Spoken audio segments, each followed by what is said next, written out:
Si Miss Mary Jane Tiambao Reyes umamin na tanga. Ito po ay naganap sa hearing sa House of Representatives tungkol sa mga gumagawa ng fake news.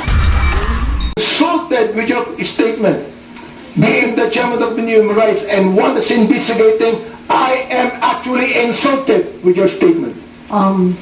Again, my apologies, sir, and noted po sa mga suggestions po ninyo.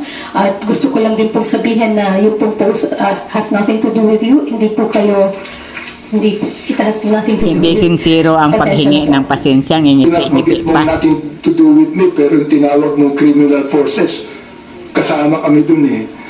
Ikaw naman, mag-isip naman kayo. Ang hirap nito, Mr. Chair, itong mga vloggers na iba, ito ang mga tanga eh. Ngiti-ngiti pa siya, oh. Ang gobyerno, you're telling us na yung criminal forces, gusto kong sabihin ngayon, Mr. Chair, publicly, ikaw ang tanga. Okay po, tanga po ako, sir. My goodness. Ang salitang tanga ay pinadelete doon sa record ng Senado ni Congressman Paduano. Bad words.